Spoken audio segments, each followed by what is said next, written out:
Well, it's this point in the evening that it is my great pleasure to introduce you to Andrew Comminos. I know some of you will know him because he has been on the show before, probably sort of a year or maybe even a couple of years back. I think it's a while back now.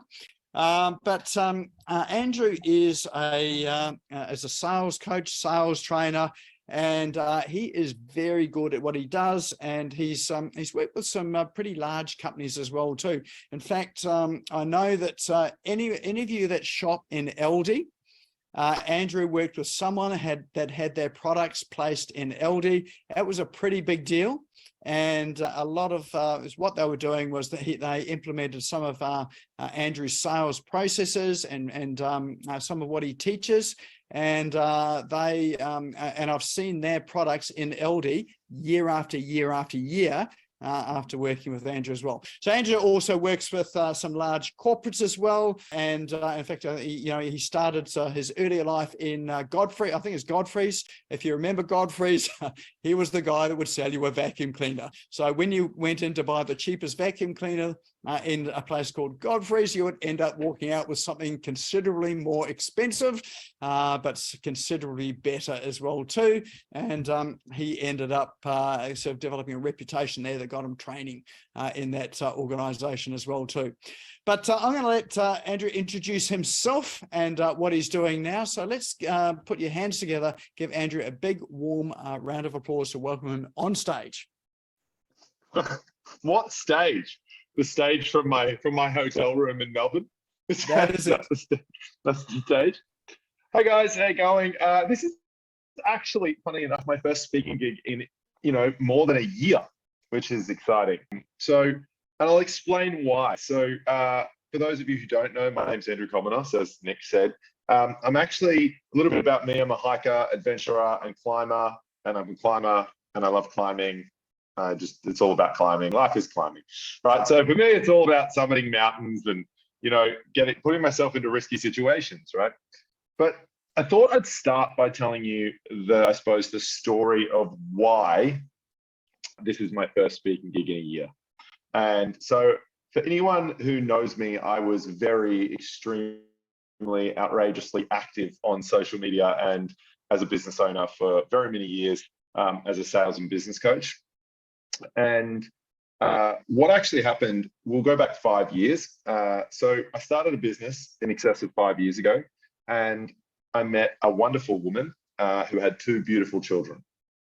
When I started the business, I was a buckled down, grinded out, and build a client base. Now, I'm looking at notes, by the way, if I look away from the screen. The reason is there's a lot to say here, and I cannot remember it all. Right, so lucky for me, I was a salesperson and I quickly grew my clientele. I made, lots of smart decisions that, allowed me to build a highly successful business in a very short period of time. One of which, for instance, was joining a network of people that happened to be my ideal client, where I could support them in a way that the owner of that networking group could not support them. And I could give them a complimentary service, which allowed me, and this is one of the strategies I'll talk about later, but that allowed me to put on a lot of clients in a very short period of time. So very quickly, or within less than a year, I had a multi-six-figure business, and it was all due to just having some serious sales skills and sales knowledge around how to package, set prices, build sales processes, and close deals. I mean, those are just absolutely unrivaled essential skills in business.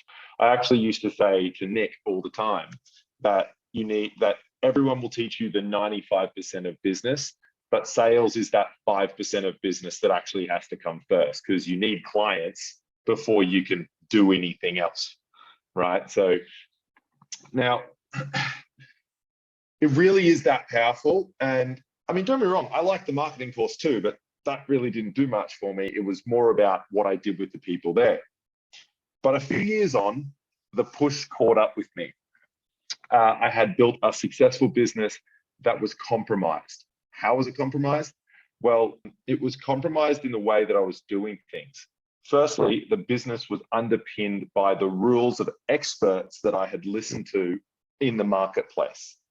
right? Because we are so overwhelmed with so many experts in the marketplace. And trust me, this all connects. I'm getting there, right? So, I mean, was it still successful?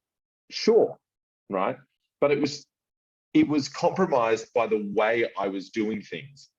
The problem actually came, and where I really noticed it, and where I really noticed how hyper stressed I was when I realized that I was actually in a hyper toxic relationship with the person I was with, and that relationship broke down. I was living in a situation where I was the sole provider, financially, emotionally, and for the most part, domestically. So the toxicity, the narcissism, the manipulation, it was pretty wild, to say the least. I mean, Nick knows the brunt of it, but I won't go into too much detail because it was pretty wild. But it wasn't her fault, it was mine, because I set the precedent and I let that happen to myself. I allowed myself to be put there. So effectively, there I was, a man who had never experienced any feelings of depression or true long-term anguish outside of grief, and I was broken. And I'm talking sitting on the floor in the kitchen for 3 hours with my head in my hands, broken. It was pretty messy. Long story short, pretty sure you can see where this is going. We broke up, right? So that was bound to happen. But why am I bringing this in? What does this have to do with, I suppose, my business? Well, my business was going backwards at that point, and I wasn't selling, and I wasn't hard out marketing, and I wasn't grinding. And here's where it all connects, right? Because I had built a business underpinned by the grind and propped up by the beliefs of experts that were also grinding hard, right? So there were fundamental flaws that, while successful, was causing a drain, a huge drain on my energy. So it wasn't a business that was sustainable, right? So at that point, that too had to go. Oh, well, I suppose also I felt like I couldn't change it. I was dealing with the breakdown of a relationship plus a business that was just super draining in the way I had set it up. So I needed a break. It would be much later that I would realize I was suffering from complete emotional burnout caused not by my business, not by my ex-partner, but, and this is what I want to get across, by me. My inability to admit that the writing was on the wall and take action on the things that were dragging me under. So before we talk about sales specifically, I had a couple of pieces of advice that I really wanted to share. Firstly, my greatest piece of advice to navigating the shit show that we're all dealing with at the moment, right, is pay attention, organize your world around your passion and the life that you want to live, not the other way around. Action the problems that are stopping you from doing that. It's really important. Organize your world around the passions and the life you want to live, not the other way around. And cut the lead balloon that is dragging you down. No matter how thick and hard that rope is, just remember that eventually it's gonna snap anyway. The only difference is how low down to the ground are you when it snaps, right? It's gonna snap, but where are you? Are you still up or are you all the way on the floor? That's the question. So, yeah, sales.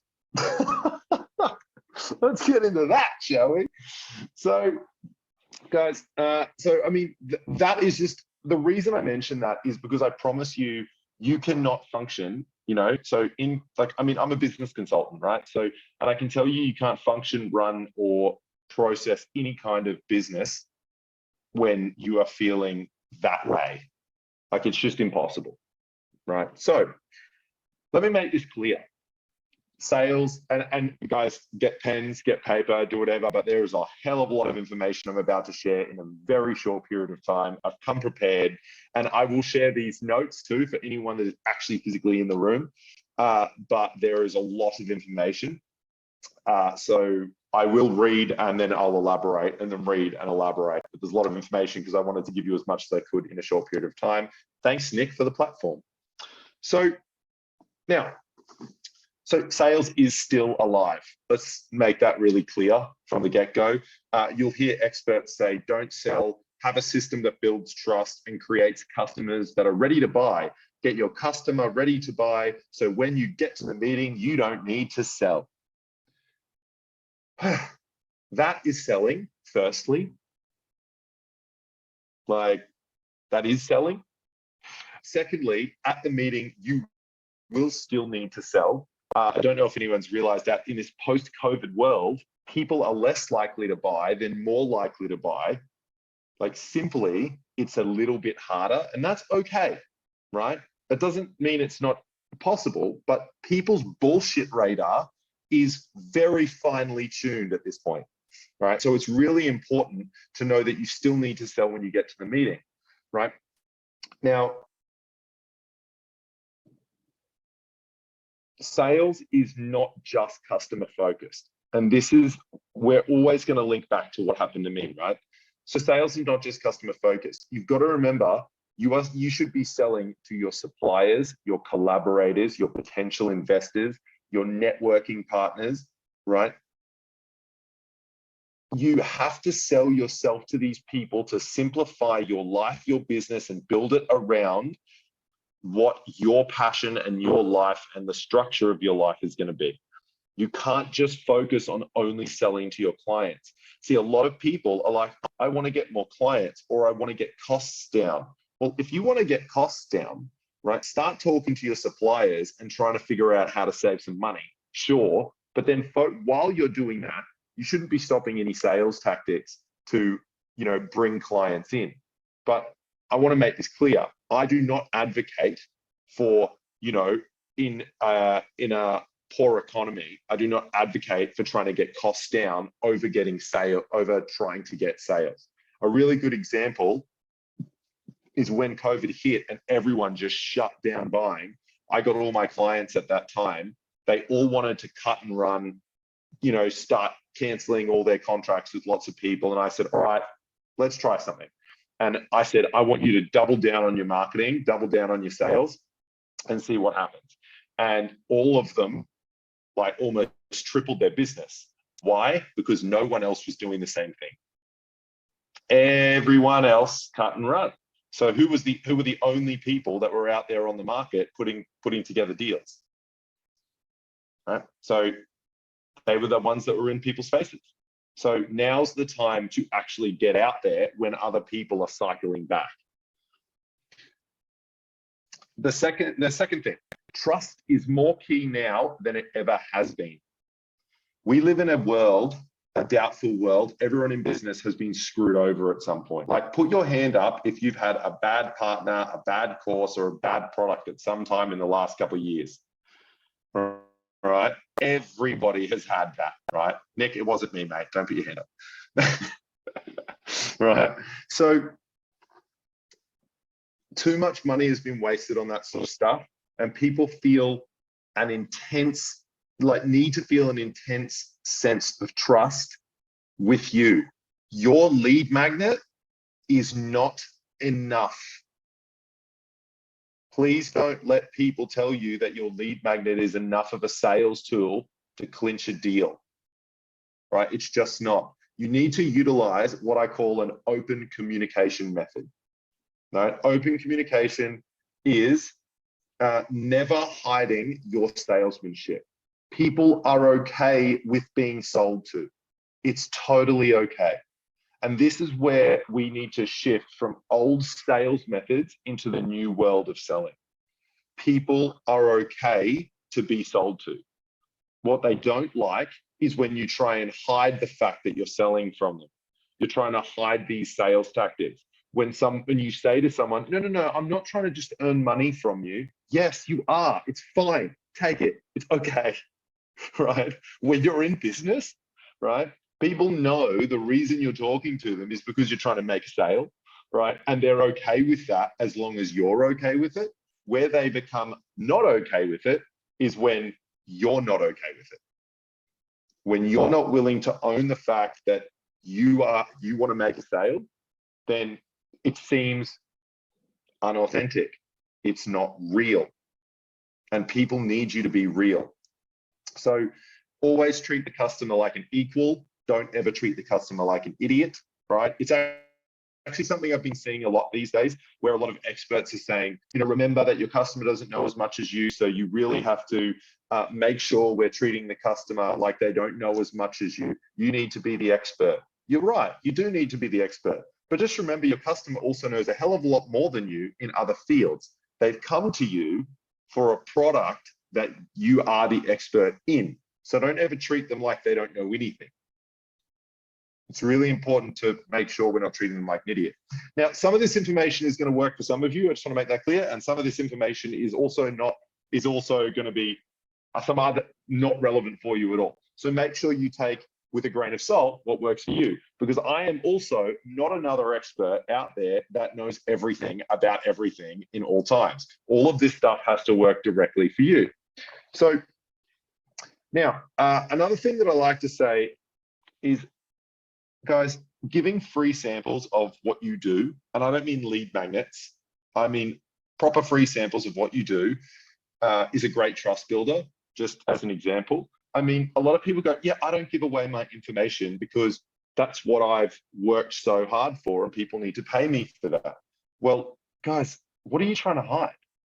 That's my question to everybody, is what are you hiding from? Right? You have an endless amount of content, an endless amount in your courses, in your packages, in your, I mean, I had a guy, I'll give you a really good example. I had a guy that when I was in my business, they said to me, hey, I'll build you a landing page for free. They built me a whole landing page for free, right? Now, they said, if you like my landing page, right, you can tell me and you can keep it, it's free, right? But if you like my landing page, I'd love to do your marketing for you, your ads for you. I like the landing page. So they did my ads, and they earned a lot more money off my ads than they did off the landing page, because the landing page they put together as a pre-built landing page that they just added my content in, and it didn't take them a hell of a lot of time anyway. But for me, it was actually really valuable. But they gave me a free sample of the capability of the things that they could do.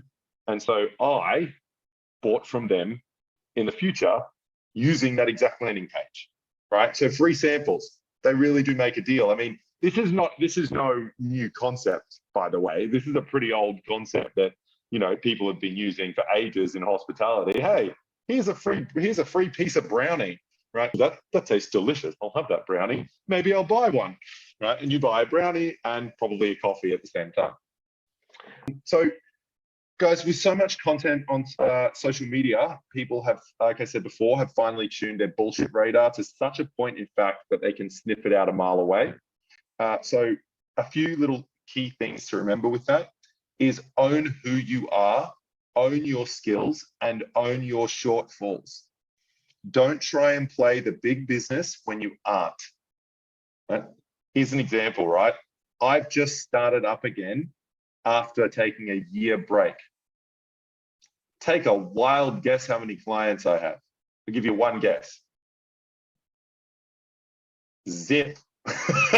Like, literally none, right? It's pretty fresh, right? So my point is, all right, don't try and, like, it's totally okay to tell someone, right? Let's say you're a web developer, right? Or you're a marketing agency, and someone says to you, so, and you look like you've got all your shit together, you got all your marketing together, you're kicking ass, and someone says to you, wow, you look like you're killing it. But you know that the back end of your business, maybe the financials, maybe the paperwork is a mess. And they're like, wow, you've got all your shit together. It will build trust and authenticity in a sales meeting when you say, whoa, dude, business is hard for everyone, right?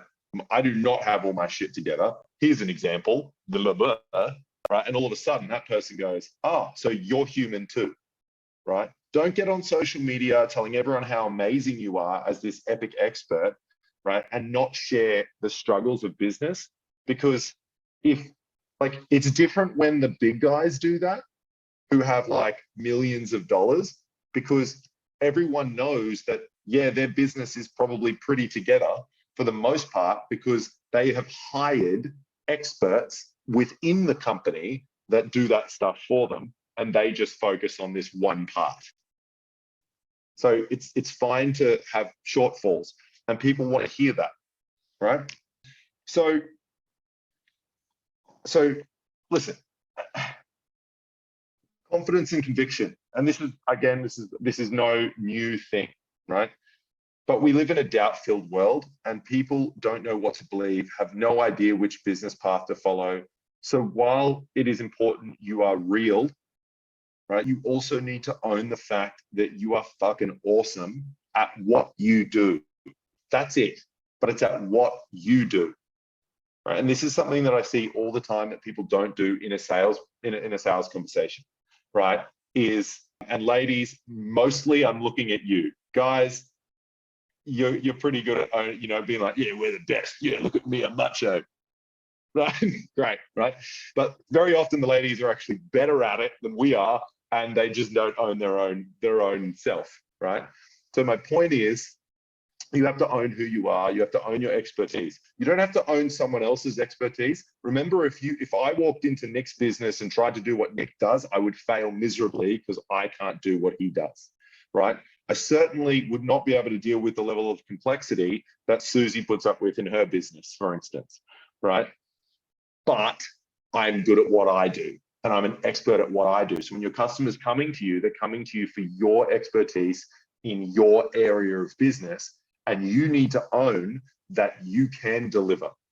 Now, something I used to say to people all the time, actually, I'm going to say it again, so I still say it technically, is none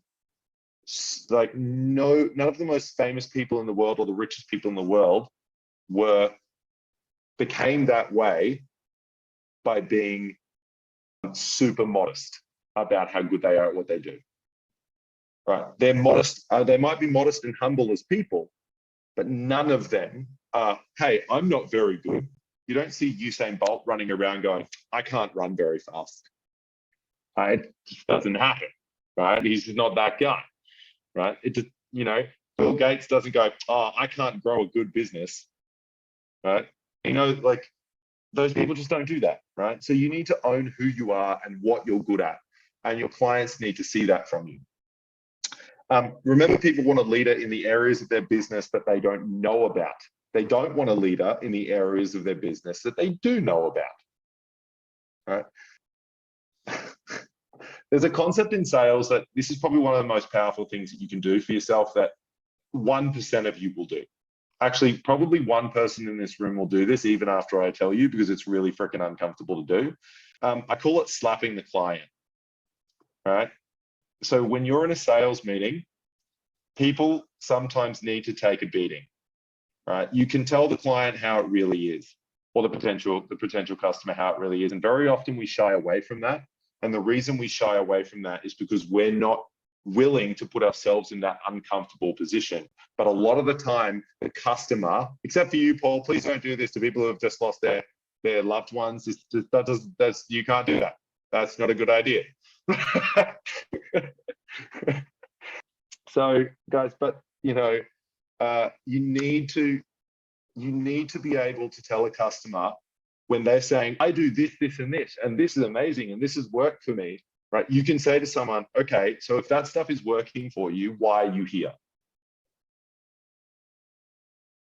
You need to be able to tell the customer that what they're currently doing is not working, right? You're not actually risking losing the sale. What you're doing is waking the customer up to the reason they came to you in the first place. Because when people get in front of what they consider a salesperson, they start to get defensive because they don't want to look weak, because we've been trained in society not to look weak, right? So sometimes it helps to wake the customer up a little bit. So now online. So simple systems are the small business way to success. This is all research-based stuff, right? Some of this stuff is sales-based stuff, sure. Some of this stuff is trends and research-based stuff, and it took a lot of time. So take advantage of it. So in this super tech-friendly world, it is easy to set up an insanely long landing page, right? We've all been there. Who's set up an insanely long landing page before, right? It's kind of like the thing. You see these landing pages with big words and lots of pictures and all that sort of stuff. Guys, I'm not saying they don't work. They definitely work. They also aren't the only answer. Sometimes, sure. But more importantly, it is highly dependent on the customer that you're actually chasing, right? This is something that people don't realize. They sit there and they go, all right, I'm going to figure out who my ideal customer is. And then I'm going to set up a marketing system that works for somebody else in somebody else's business and somebody else's client, right? So make sure you take what experts are saying with a grain of salt, including me.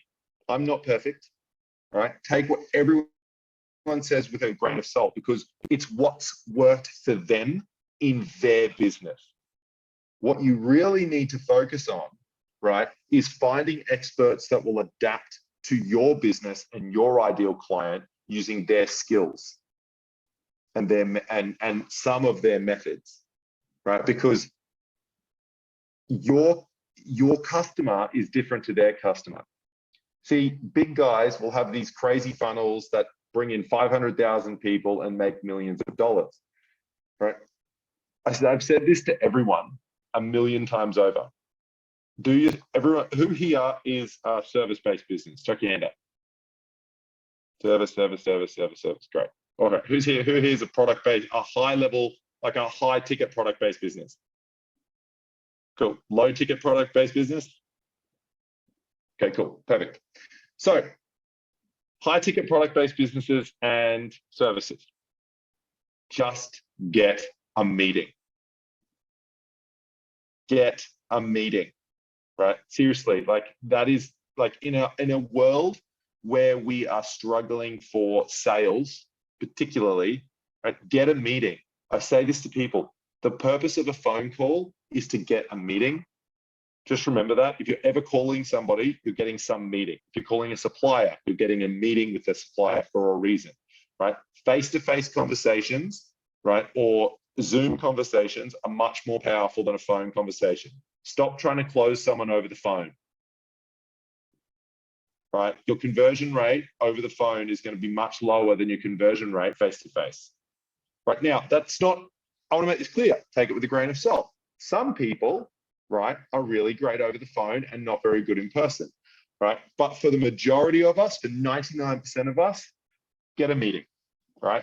Now, keep it nice and simple. Lead magnet, landing page to a meeting, right? Least amount of clicks possible, right? Go to networking events. Networking events are important. They actually connect us with the people that we're looking for. But you actually need to go to a networking event. And this is my favorite thing at networking events that I see people do. Nick and I used to talk about this all the time, right? People would rock up at a networking event and they would sit there and they would listen to the speaker and they would, you know, give their referral, and then they would sit there. And then they would not look to create any opportunities whatsoever. But I went to a networking event, Andrew. Okay, but who did you connect with? Did you find someone on there that you thought was interesting, that was potentially an ideal client, that was potentially a low-hanging fruit that you could connect with? Did you find someone that might be able to help you in your business? Connect with people. Did you find someone that you just thought was interesting? Did you find someone that might be a good referral partner? You didn't go to this networking event. You didn't come here tonight for no reason. Have an outcome, have an intention, connect with some people. You see someone online here that you think, wow, actually, it'd just be interesting to have a conversation with that person and see what we could talk about. Send them a message in the chat, a private message, and say, hey, I'd love to connect with you. This is my number. This is my email. Shoot me an email, right? Let's connect, right? Walk away with an opportunity. Please don't waste 3 hours of your time tonight with no opportunities made, right? Book a meeting. right? That could turn into a client. It could turn into a supplier. It could turn into, even better, a referral partner that sends you multiple clients. You know, Nick and I actually started as like that exact way. He didn't start as a client. He was a dude at a freaking networking event I was at. And I was like, hey man, right? And we talked and acted like children, and then we connected, and then we've both sent each other multiple clients over the years, right? In the last year, I've sent him remarkably none. So yeah, so that's really important anyway. So make sure we're networking. So networking events, actually connect with people, book a meeting, try and book a meeting on the spot, right? Guys, don't wait to send an email later, book a meeting on the spot, right? Now, post, right? When you post, guys, please have an intention. Something that I realized a long time ago, I used to post a hell of a lot, and there was no intention to what I was posting. And not to mention, it was all a giant mess. Take the time, cut the lead balloon, and actually set a posting strategy. Whether you like social media or not, it's the new way to live, right? It's not to live, it's a new way to be in business, right? We're all on social media. Everyone is on social media. Whether you like it or you don't, it's absolutely necessary. So have a posting strategy, have a call to action in your posts, and then guess what? Set a meeting. It's all about getting a meeting. Just whatever you do, get to a meeting, because when you get to a meeting, you can change the game a little. Now, programs, right? So we all do one-on-one, one-to-many, filmed recordings, products, you know, whether you're using Clipchamp, Articulate, LMSs, you know, whatever you're doing, right? Who here has heard one-to-many is the best way to go? Yeah, who here has heard one-to-one is the best way to go? Right? Who here has heard that, you know, creating a filmed program is the best way to go? Right? Okay, cool. We've all heard it all. Everyone here is different. You need to figure out what works for you, right? Which one works for you is actually the most important thing. The biggest sales tactic I can share is you need to make it sustainable for you. I found, for instance, and I'm going to put this out there, Nick knows this, I hate working one-to-many with people. It drives me absolutely insane. Don't ask me to do it. I'm never going to do it. I don't want to do it. It's terrible, right? I like working one-to-one with people because I can make a huge amount of difference, and I can help keep people accountable and help them implement things. One-to-one for me is just better. It's also more manageable, and I actually like having a small number of clients, right? Hence consultant, not coach anymore, right? So I like having a small number of clients. It doesn't work for me, and I'm okay with that.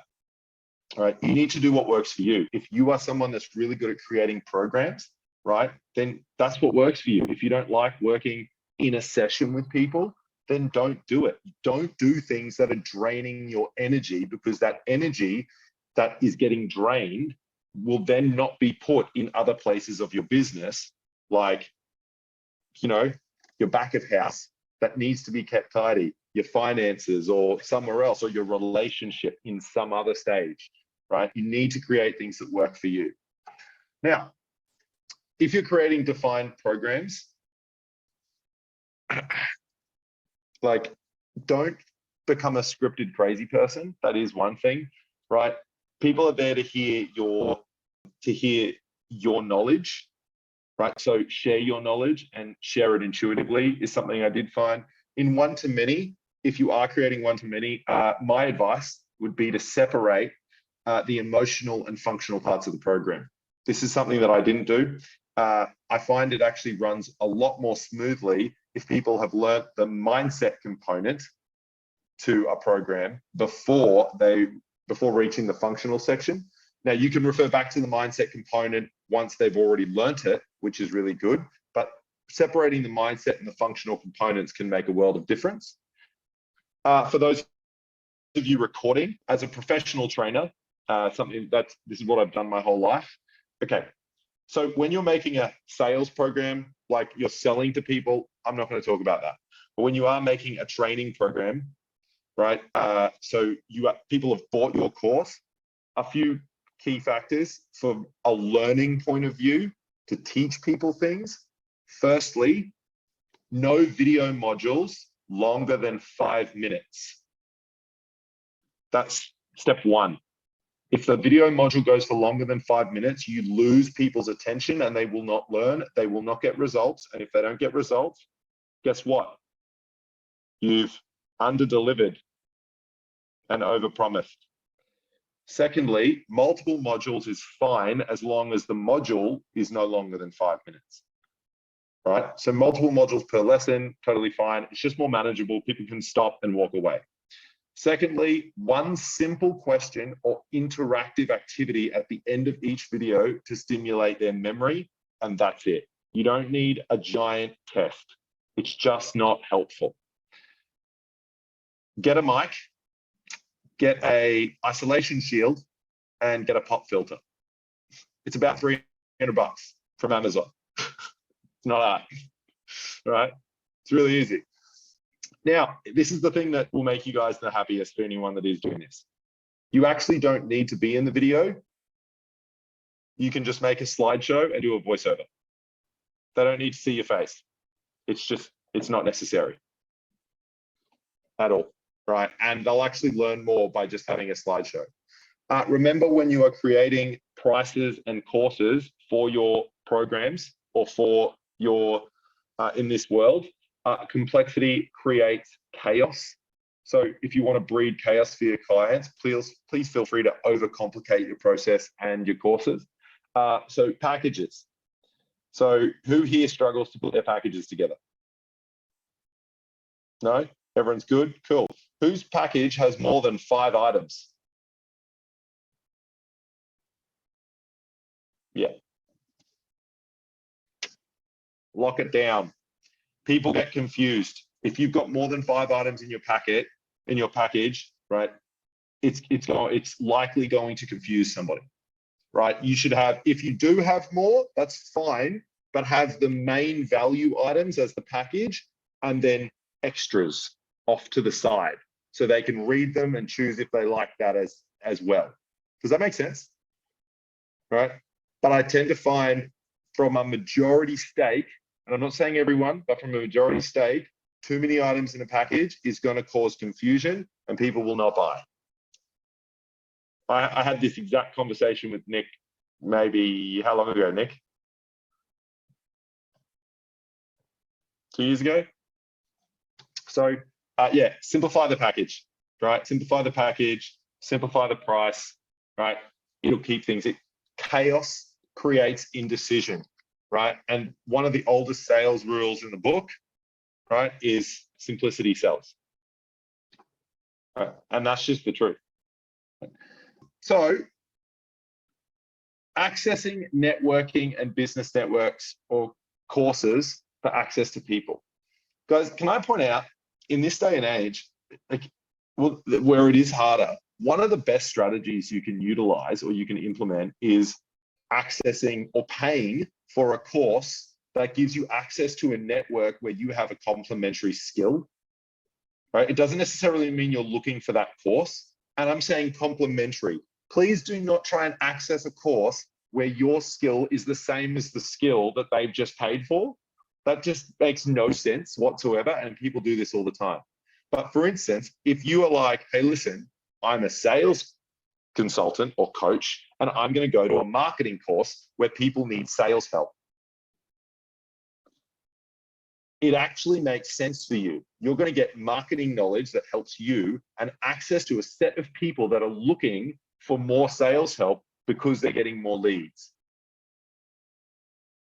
So paying for a course can be a very powerful investment as long as you think about, and I mean, use it as a strategy. It's totally fine, right? I'm saying you don't necessarily need to have to want to do that course as long as those people are your ideal client, right? Which means the client you're looking for, your natural client, which, and we're all going to know this when I say this, who here has an ideal client, but then they have a client that just seems to come to them for some random reason and they're not marketing to that person whatsoever. Has everyone else got that? Yeah, right? That's your natural client. That's a really low hanging fruit. If you see a marketing course or any kind of course, sorry, that you have a complementary skill to that you can be a part of, that has your natural client in it, run. Because that course will make you a lot of money really quickly. That's actually what happened to me when I invested in that marketing course, right? I noticed that there were a lot of people here that could use my services. I invested in the course. It cost me $10,000, and in less than 6 months, I made in excess of $100,000. It was an outrageous amount of money. It was a very good return on investment. If someone said you could pay 10 grand and make 100 grand, who would do that? Right? Of course it is. But you need to think, are these people my ideal client? Are they natural clients? Are they high ticket clients? Are they low hanging fruit? And will I actually have access to them? These questions are really important. Don't just invest in something that you're not going to have access to once you get inside the program, right? You need to have access to people. Like if it's a community-based program where you can get to talk and network with people, then you actually get to share ideas and you can help these people to implement what they're already learning because you have a complementary skill. It's a really powerful place to be in, okay? So it is an investment strategy. Okay, cool. Have I still got time, Nick, or have I like overdone my time already? No, you're pretty good. What are we? No, we've got about 10 minutes. Okay, good. Sweet. Awesome. Cool. Whew. I told you there's a lot here. So in terms of the economy from a sales tips point of view, fear drives scarcity, indecision, and false direction. People will make bad choices in the economy because they're scared, right? So you can actually use this in your pitch and figure out how you solve this. So people tell me how hard it is to sell because their clients are scared of the impending economy issues. And I understand that, but I want you to have a think right now of one way that your product or service actually helps mitigate the problem of fear and scarcity. So for instance, I know as a sales coach and consultant, right? If people are worried about the economy, is it better for them to have higher levels of sales skills or lower levels of sales skills in a harder economy? Higher, right? So I can actually use that in a sales pitch, right? So think about stop thinking about the fact that people aren't buying and start thinking about how your product or service actually helps to mitigate, right, the scarcity and indecision mindset in a fear-based economy. If you go out with a plan, if you go out there without a plan, you're in trouble. Have a plan on how to deal with these major objections. A quick tip on objection handling is repeat the objection, understand the objection truly, not what you want the objection to be, actually have a deep understanding of the objection, solve their problem. And this is the biggest thing that I can give you is solve their problem. Because when people handle objections, the first thing they like to do is solve for price. They're like, oh, someone's objected to me. They've said, I need to talk to my partner. Yeah, what if I gave you a discount? That wasn't my problem. Don't solve that problem. Stop giving me a discount because I said no. That doesn't solve my issue. Solve my objection, right? So repeat the objection so they know you're listening. Understand and empathize with the objection. Tell them a story where you've done that, you've given an objection as well. Solve their problem, and then you can retry and close the sale and go from there, right? Repeat, understand, solve, and close. That is an objection handling model that I don't think has ever failed me. Now, mitigation creates safety, but remember, people do need to feel like they're taking a step out, right? This is something that people try and do. Who here tries to get rid of all doubt when they are all doubt and all risk when they're selling for their clients? Yeah, you can't do it. But remember, no risk equals too good to be true. So you have to let people feel that they're taking a bit of a risk and that they're stepping out and they're growing a little bit. Does that make sense? Right? But you just need to be able to mitigate that risk by giving them showing them that there's a high chance of success with the program or the product that you're selling. right? And that works with programs and products too, by the way, right? People feel the same when they buy a phone, they buy a bar of soap, they buy, anything, right? Anything new they haven't tried before, they feel an element of risk, and they're like, I need to feel like there's a high chance that this isn't going to be a poor purchase and that I'm not going to have buyer's remorse. But I still want to feel like I'm stepping out a little because I haven't tried something and I'm trying something new. Like, if I didn't want to try something new, then I wouldn't be looking for something new or something to solve my problem. I would just stick with what I've already got, and I'd be okay staying in safety.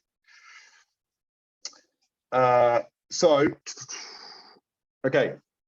Now, something I really want to talk about before I wrap up is risk builds growth. In the age of personal development, you can use the need to grow or call upon personal development laws to help clinch a deal. Don't do that. It is morally bankrupt. Don't do that. People do that all the time. They'll be sitting in a sales meeting and they'll be trying to close a deal, and their favorite thing to do is go, you're just stuck in fear. You can get through it. Come on, push and close it. It's morally bankrupt. You don't need to do that. Just stop. Just don't do that. Finally, guys, the most important things I can tell you are the most effective salespeople, and this is 2023 studies, the most effective salespeople. Ethical to a fault, utilize an open communication method, are truthful beyond anything else. That's really important. Don't ever hide anything from your client, right? Truthful beyond anything else. They're comfortable telling the client things that might make them lose a sale, so slapping the client, and they know how to ask the right questions and dig deep. But most importantly, a really good salesperson knows when to shut up and close the deal. Stop over talking at your client. It's really important. People just yabber on. The client's giving you all the buying signs, right? They're saying, oh, that sounds great. Yeah, I'm totally keen. And they want to keep telling them about the product or the program that's happening right in front of them. And they just, like Susie just said, talk themselves out of a sale, right? So stop talking. Just tell the truth, be absolutely straight down the line, and know when to shut up and say, hey, I'll take your money. Nice and simple. Guys, that's it. That's all I got for you tonight. So guys, just I think this is one thing to remember from everything tonight is know when to cut the lead balloon, right? That's it. Excellent. Thanks, Andrew. Mate, so many good tips and things in there. In fact, I recognized a lot of it. Well, not all of it, but some of it from the years that we've spent together, working through this stuff and talking about it. So, but there's some really good stuff there. Anyone got any questions, comments, or I just want to ask for some clarification at all? We've got time for a couple of questions. If you do want to ask a question, just unmute yourself and just ask, or drop it into the chat. I was either really clear or really stupid, one or the other. Or maybe you just scared everyone. No halfway point, is there, Andrew? Okay. Yeah, it's like you're one or the other. No, it was absolutely awesome, Andrew. I just want to say thank you so much. I haven't got any questions, but I won't even start talking about it because I can talk about sales all day. It's my happy place. But just thank you so much. Thoroughly enjoyed that, and you held my attention for what, an hour, and trust me, that's no mean feat because the attention span of a flea. So, so just wanted to say thank you so much. Excellent. All right. Well, let's all give Andrew our virtual round of applause to thank him for coming on tonight. But we're not finished with him yet because I believe we do have a door prize tonight. Or yeah, we do. Oh, we do. But, thank goodness for that. We do. I sent it to one of your Did you? too? Yeah, I did. And like, you probably have to share it on the screen what the actual door prize is, because it's a physical door prize. Have you got the photo that I sent? I have got the photo that we sent. I'm just looking for it now. While we're here, by the way, I just wanted to, you know, speaking and living by what I preach, guys. I have a very limited amount, I suppose, of time, given I'm currently still working and resetting up. But I said to Nick that I would happily give away like 5 free half-an-hour sessions for anyone who wanted one. So if you want one, just drop a yes in the message box, and Nick will get me in touch with you, I'm sure. So I guess that'll be the first five that drop the yes in the chat gets it. Right. Yeah, I said pop filter. Yes, pop filter. All right, cool.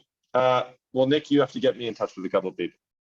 All right, well, we'll organise that. Just drop your yeses in. We'll save the chat, and we'll hook you up with Andrew tomorrow. Probably do it by email. I've got everyone's email address here, so we'll do an introduction by email, and then you can organise that yourself. All right, we do have a door prize tonight. I have to say, this is a first, Andrew.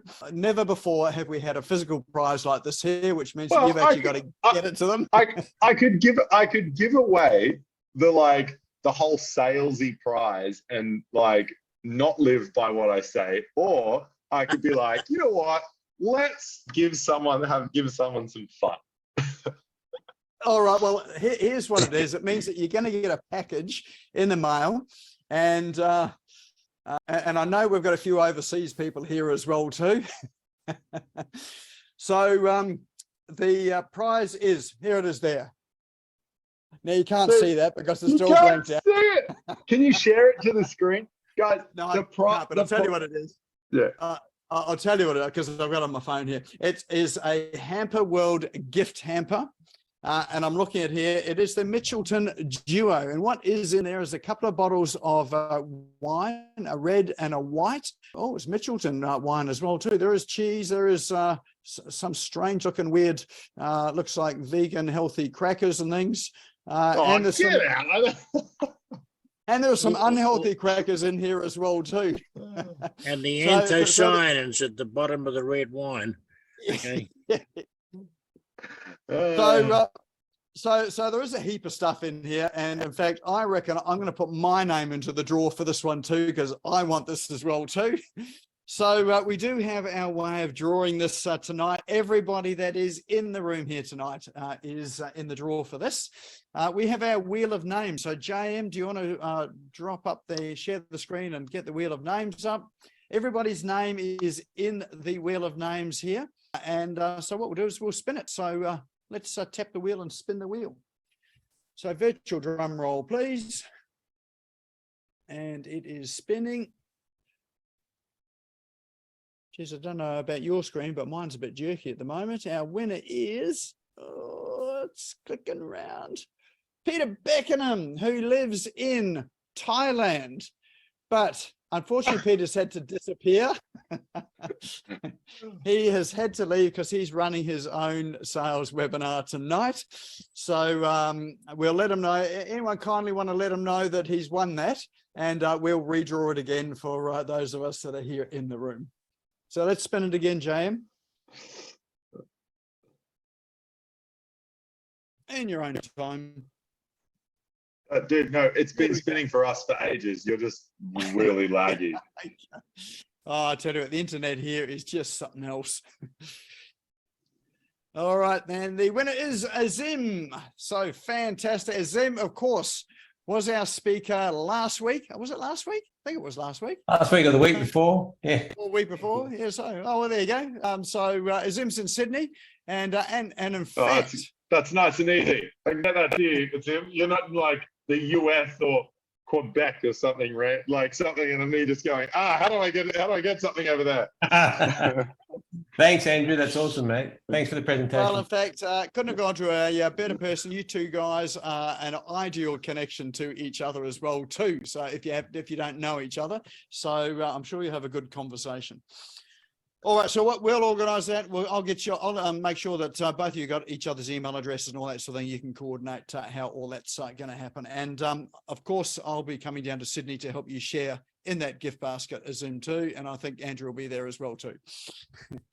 All right, so thanks, Andrew, for all of those gems and pearls of wisdom tonight. Really appreciate you coming on to share with us tonight, and good as ever.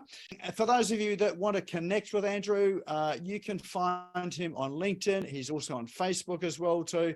Probably the best place to catch him is going to be on LinkedIn. Just search for Andrew Comminos. There aren't many of them around. He's probably the only one that's in there that is in Australia. And so apart from that, if you enjoyed tonight, the replay will be on YouTube tomorrow. It'll be up on the YouTube channel tomorrow. The link is in chat, and now is a really good time to save that chat as well too.